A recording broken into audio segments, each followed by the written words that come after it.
প্রকাশ্যে এলো তিলোত্তমার নিজের হাতে লেখা প্রেসক্রিপশন। সে যেন মুক্তোর মতো স্বচ্ছ হাতের লেখা।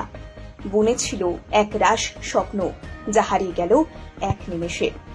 ইতিমধ্যেই সোশ্যাল মিডিয়াতে ভাইরাল হলো তিলোত্তমার হাতে লেখা প্রেসক্রিপশন। কি অপরূপ সুন্দর হাতের লেখা!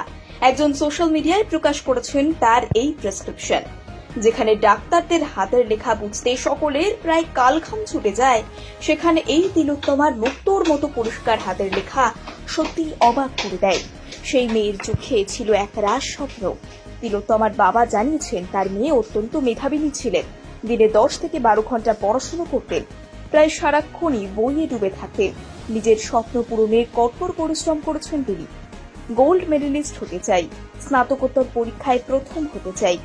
নাইট শিফটে যাওয়ার আগে এক রাশ স্বপ্ন নিয়ে নিজের ডায়েরিতে এমন কথাই লিখেছিলেন তিনি।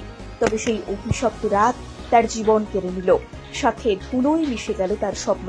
সে বেঁচে থাকলে হয়তো ভবিষ্যতে খুব ভালো একজন চিকিৎসক হতেন। একজন রোগীর কাছে ভালো চিকিৎসক হলেন ভগবানের মতো। সেই সুযোগটুকুও পেল না তিলোত্তমা। তার লেখা সেই প্রেসক্রিপশন মানুষের চোখে জল এনে দিচ্ছে। স্বচ্ছ পরিষ্কার সেই লেখা মানুষটাকে কেড়ে নিল এই অস্বচ্ছ কিছু মানুষ।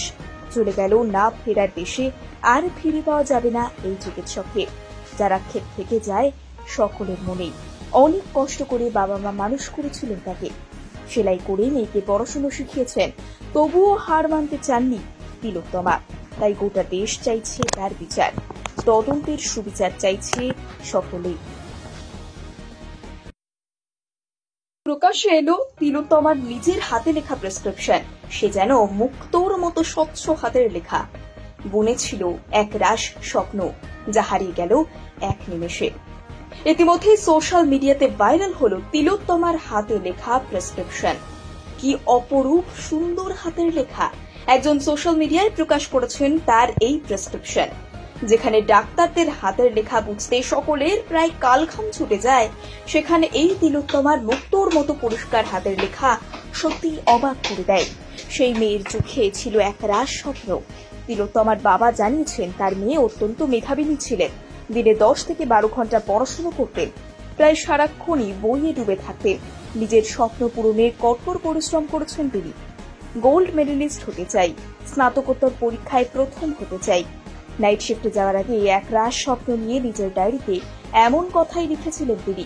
তবে সেই অভিশপ্ত রাত তার জীবন কেড়ে নিল, সাথে ধুলোয় মিশে গেল তার স্বপ্ন। সে বেঁচে থাকলে হয়তো ভবিষ্যতে খুব ভালো একজন চিকিৎসক হতেন। একজন রোগীর কাছে ভালো চিকিৎসক হলেন ভগবানের মতো। সেই সুযোগটুকুও পেল না তিলোত্তমা। তার লেখা সেই প্রেসক্রিপশন মানুষের চোখে জল এনে দিচ্ছে। স্বচ্ছ পরিষ্কার সেই লেখা মানুষটাকে কেড়ে নিল এই অস্বচ্ছ কিছু মানুষ।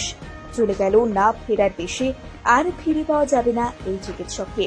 যারা ক্ষেত থেকে যায় সকলের মনেই। অনেক কষ্ট করে বাবা মা মানুষ করেছিলেন তাকে। সেলাই করে মেয়েকে পড়াশুনো শিখিয়েছেন, তবুও হার মানতে চাননি তিলোত্তমা। তাই গোটা দেশ চাইছে তার বিচার, তদন্তের সুবিচার চাইছে সকলেই।